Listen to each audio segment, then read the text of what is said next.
Good morning and welcome to the Ask Weldon Show, episode 216. Have you ever started strong and then inexplicably just started tanking and getting worse? Do you ever get inside your head like that and throw the match or throw a strong start or just start making errors when before you were playing perfectly? That's what today's show is about.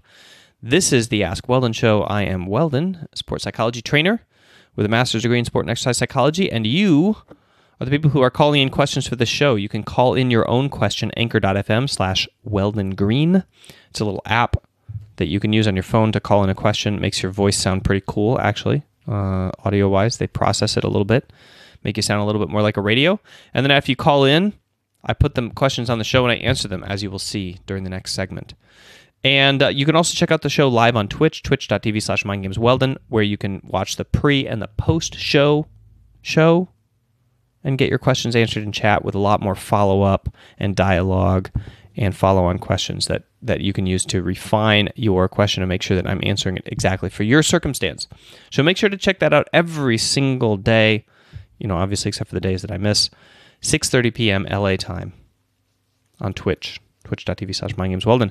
Without further ado, let's jump into the show.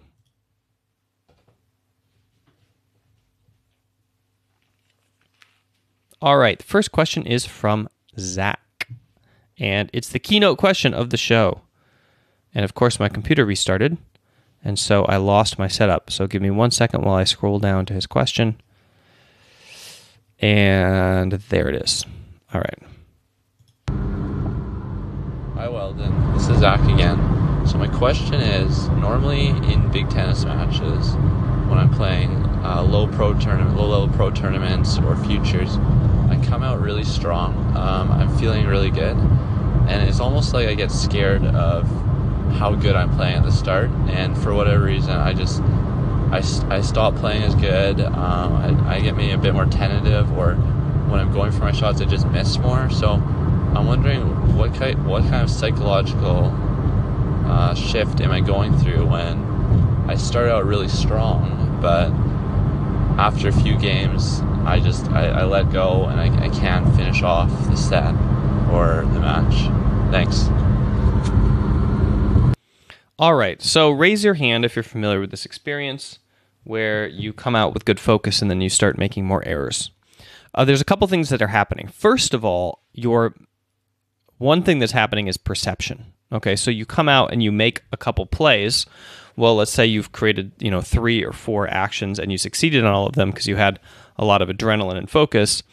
Great, and now all of a sudden you have 25 moments of contact or plays, or 50, and you're going to start having errors in there because nobody's perfect and you have a bell curve, right? So you have a bunch of statistical distribution of what the chances are of you making a specific play or not. And then there's your opponent too, who you have to take into account for. And you're going to make a bunch of errors. And of course, our brain sees errors a lot more than we see good things that we're doing. And so we start to notice those and try to count them and think that they're more than they should be or more than we want them to be. So there's a problem with perception and acceptance, where people need to be able to accept the errors that they're going to make and the errors that they do make, and perceive as well as those the things that they do not error on, and understand that this is all part and parcel of their own performance. So part of that is pure perception and acceptance.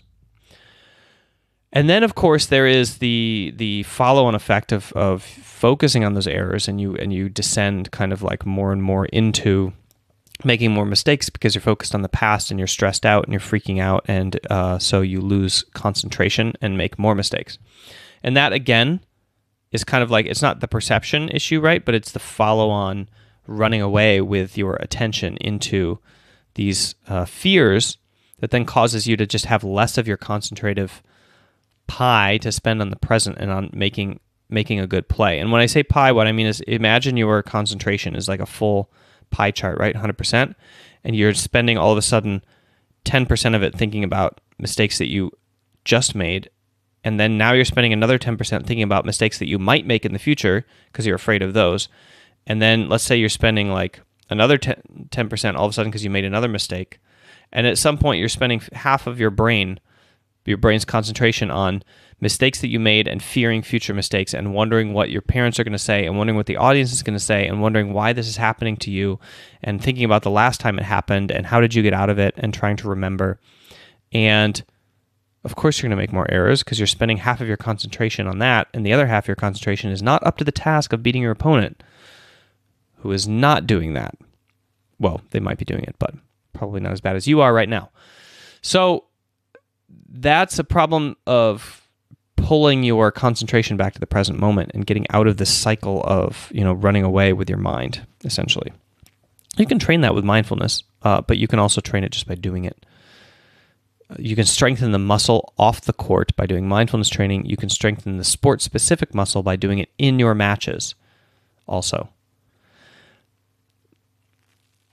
There was a third thing and then the other thing that I'm going to talk about is just biochemical, right? So you start out and you're going to have a lot of adrenaline at the beginning of the match. Adrenaline and these other chemicals that allow for supreme focus and supreme performance. And adrenaline's half-life is something like 45 seconds. Okay, so we're not talking about something that's going to stay in your body for a long time. We're talking about something that you, over the course of a long tennis match, is constantly generated based on psychological states when it's needed. And so your first kind of burst of focus is never going to be as weak. Your follow-on games are never going to be as strong as that moment when you step out on the court, and that's just the way it is. And so if you want that kind of over-performance and that kind of intense focus in your follow-on matches, you have to be better at regulating up your physical excitement level, and you have to be better at concentrating independent of the biochemical cascade, which includes adrenaline and noradrenaline and all of these substances. You have to be better at concentrating in the mundane state your body might find itself in the center of a match, and that takes concentration and mental training. And that's why pro athletes are good at this, and that's why you're bad at this, is because they are aware of the mental readiness necessary to grind out long sets in which they do not rely on their biology to kind of carry their focus to a higher level. And so they have supremely better mental readiness when they're going to a match. And this is pretty backed up by studies. For example, there was a study that was done in London and replicated in Rio that looked at what the most important causal factors, predictive factors were for who was going to get the gold medals. And what they found was that more than physical readiness, mental readiness and strategic readiness were strong predictors of who was going to achieve the gold medal, more than like physical factors or genetic factors. So genetic factors and physical factors act more like a cutoff. Like if you have a certain level, then you can find yourself at the Olympics. Like if you need to have a certain genetics to like find yourself at the top level, right? But then it's like a cutoff. It's not a predictor. And then if you're going to predict who's winning, mental readiness is the thing that's more predictive. And that's why people do mental training. So there you go. Good luck with your mental training in the future so that you can not do the thing that you're doing. Let's jump into question number 2 from Hydrocheris. I'm not exactly sure how to pronounce this, but it's about running. Hey, Weldon. I'm working through both your Mac program and a Walk to Run program, as I very much enjoy running and I wanted to incorporate physical exercise into my daily routine. I'm a few weeks into the running program, and I've noticed that my leg strength and endurance is obviously improving, but I would also like to tone and work on my upper body. How can I incorporate this into my exercise routine? Thanks. So I'm assuming that you are, running out in the wild, like not in a gym, and that you want to incorporate toning and strengthening your upper body in cooperation with something like that you're already doing. For example, you're running. So the pretty obvious answer is the body weight fitness recommended routine. If you go to Reddit, body weight fitness, you will find an entire group of people who have exercises that you can fit in with runs. So things that you basically can do without being in a gym and that you do with your body weight. And a lot of them related to the upper body. Obviously, also there's squats and stuff like that. But a lot of people are trying to do stuff with their shoulders and their arms mostly. And probably what you're going to end up doing a lot of push-ups. So tricep-based internal triangular push-ups, and then wide stance, like pectoral-focused push-ups. And then you're probably also going to try to do something related to the top of your shoulders. So like putting your feet up against a wall and staying in a handstand as long as you can, balancing against the wall. Working your way up eventually to kind of like doing handstand push-ups. And then you're probably going to do something related to your back in order to try to make sure that you don't imbalance your muscle groups by doing too many push-ups. And so that means you need to find some sort of equipment, right? So you either need to do pull-ups on a tree branch. You're going to work up calluses in your hands a little bit there. Or you need to do pull-ups on a bar, or you need to find a place that you can elevate your feet and pull yourself up, like make yourself horizontal like you're laying on a bed on your back and pull yourself up. You might end up buying rings just so you have some around so that you can do pull-ups and like pulls. Or you might find a rock and pick it up a bunch. I don't really know how it's going to work. But anyway, that would be leaving the bodyweight fitness behind, doing the strongman competition. But generally speaking, you want to do two kinds of upper body stuff. You want to push stuff away from your body, which works the bottom part of your arm and your chest. And you want to pull things towards your body, or you want to pull your body towards things, which is going to work your back and the front part of your arms.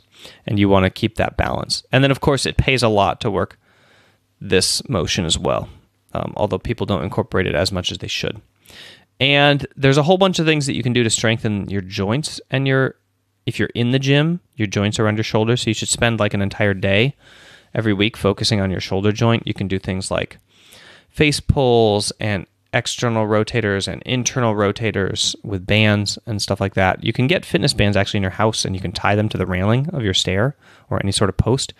And you can stand there and you can do, I can't show you sitting down, but external rotations and internal rotations with the band, and a lot of like samurai pulls from your waist up this way, which will really strengthen your shoulder joint. It won't necessarily tone you or strengthen your body, but it will make your shoulder really healthy, which is one of the most important things to do as you age and as you video game. So Reddit, bodyweight fitness, the recommended routine there. Basically, it comes down to 2 movements away from your body and towards your body. That's what I got for you. Good luck. I enjoyed Couch to 5K. I did that in 2007 when I wanted to run, or 2009 when I wanted to run a 5K, and got myself worked back up into running shape, and it was a lot of fun. Okay, last question of the day. Before I jump into the last question, first of all, also thanks for mentioning the program. I want to promote the Mac program. Mac program is my online video training course. So you log in after you purchase it, and there's a bunch of videos, 47 of them, 7 modules, 7 weeks. So about 2 months, every single day of training. And each module consists of a video, and each video consists of a mindfulness training session. So like the weight room, the gym for your mind, and then a lecture, like a TED Talk, like a mini TED Talk about the day's topic of mental resilience growing. And it's a bit like an onion. We start at the outer layer and we work deeper and deeper and deeper. So we go over the same concepts because it's pretty simple. This stuff is really simple. It's not easy, but it's simple. So we go over the same concepts, but at a deeper level every single week as you experience them in your daily life, as you run into them in your training, as you encounter them in your performance. And this is a program called Mindfulness-Based Performance Enhancement. MBPE, I guess. And I guess we don't want to abbreviate the B, so just be mindfulness-based stress reduction, MBSR. So I guess they do, mindfulness-based performances. That's what I'll do. It'll be MBPE. So whatever performance you are doing, whether it is, studying or esport or sport or public speaking, this is going to apply because it's the same kind of performance structure that is happening in your mind that you need mindfulness and this mental resilience training for. So it's not esports specific. Don't worry about that. And it's not really catered to mindfulness-based stress reduction. So if you're looking at anxiety, obviously it will help with performance anxiety, but general life anxiety, something like Tara Brock's website or Sharon Salzberg's website is some place better to go. They focus more on mindfulness-based stress reduction and kind of connecting with yourself and appreciating yourself. And I'm focused more on performance enhancement. So that would be kind of the differentiator between those styles of mindfulness and mindfulness training and stress reduction versus performance enhancement. You should go to mindgames.gg/MAC and check it out and use the code AskWeldon to get a discount and say that you came from this YouTube video. Okay, last question from Fang. Hello, Weldon. I am currently studying a law degree. Surrounded by intelligent peers with very good speaking and writing skills, I struggle to improve my own skills as I tend to feel inferior and outclassed. How can I gain confidence to break out of this plateau and achieve top grades among tough competition?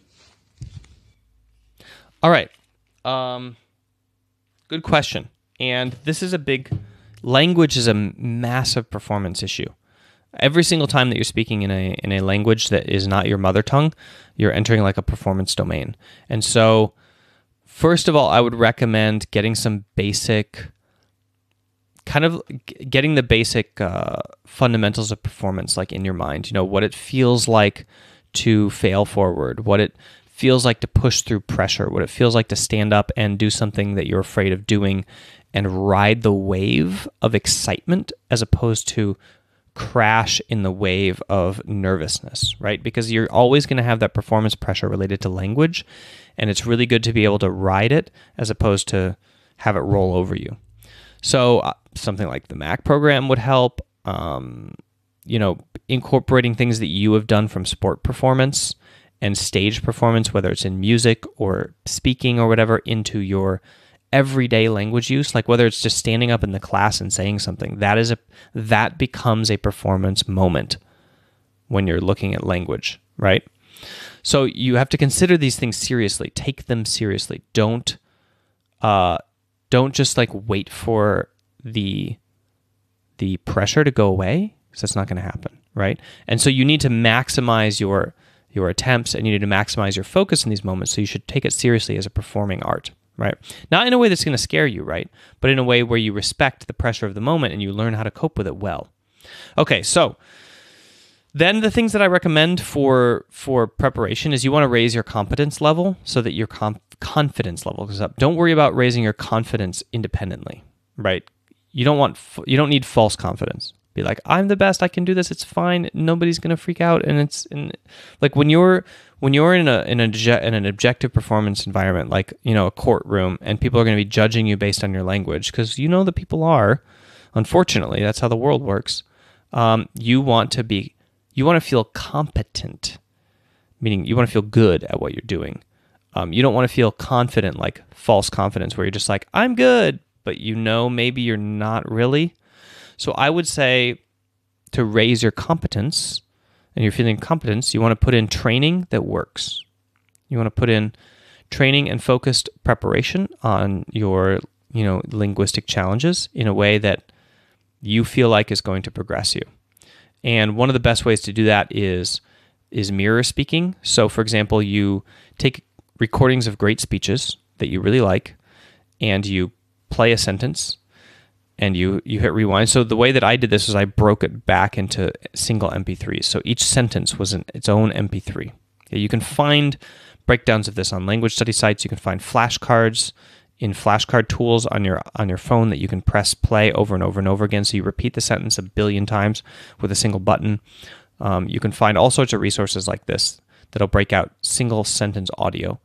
And then the first time you mouth it, and the second time you speak over it. So you are trying to start the sentence the same time the sentence starts, and finish the sentence the same time the sentence finishes. And you're listening to it in your ears the same time you're kind of listening to your own voice, and you're trying to complete it with the same cadence. Okay? This is one of the best ways to kind of increase your speaking speed and fluency and get the pronunciation down perfectly, because it's like singing. If you're going to start the sentence at one point and end it at the end the same speed as a native speaker, then your voice box, your mouth is forced to try to say the words at the same speed as the native speaker.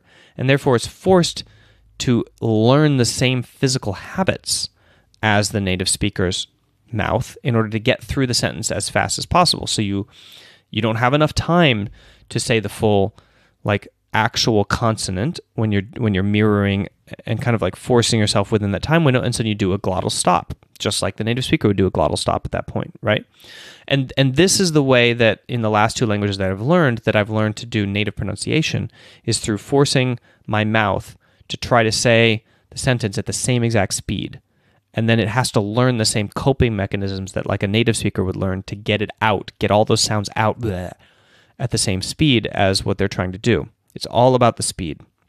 That's what forces these weird, every single weird adaptation that a speaker has, that like, oh, well, this is written here as a T, but you don't say it. It's a silent letter.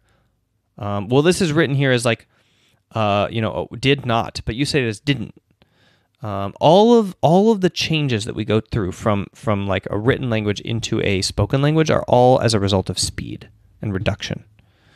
And in order to get a sentence out at a specific cadence.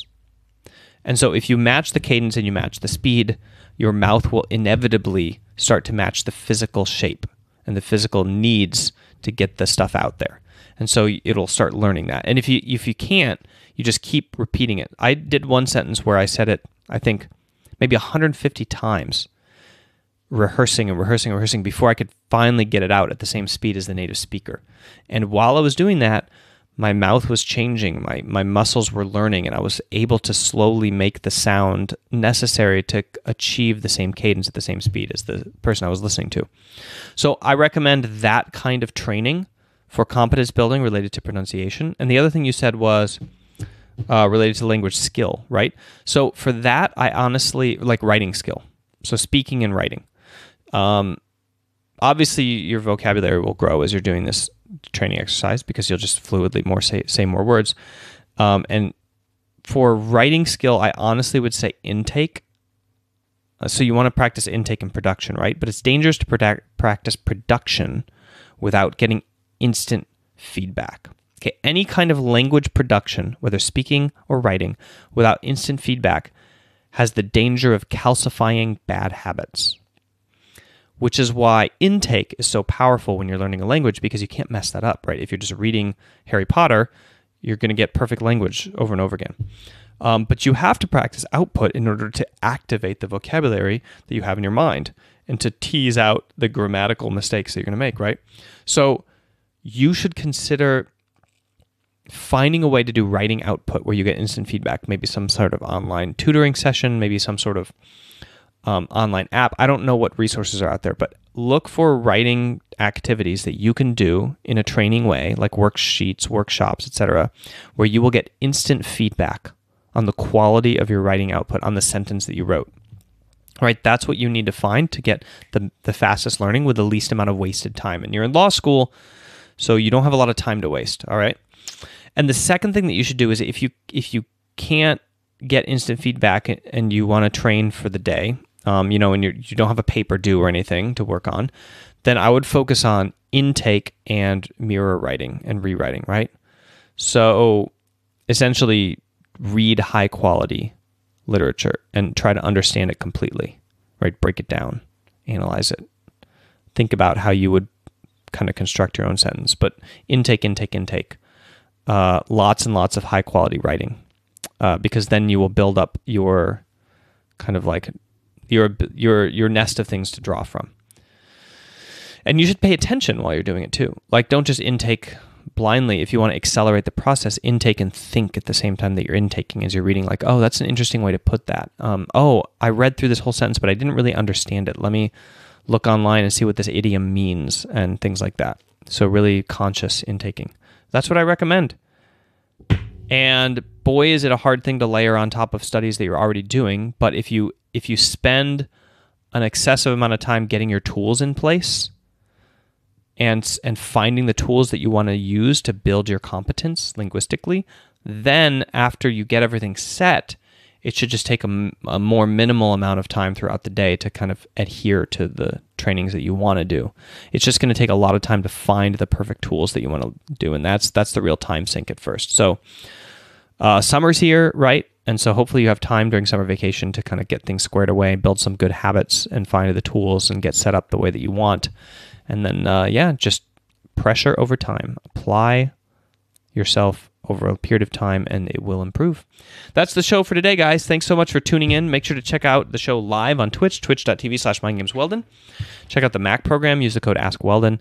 It's an awesome training program, and I get a lot of really great comments from it. Obviously, you have refundability, so anytime you want to refund the Mac program, you can. Just email me or write me, and you get your money back. I'm not interested in keeping your money. I'm interested in success. So that is your safety gap. And I'll catch you guys tomorrow.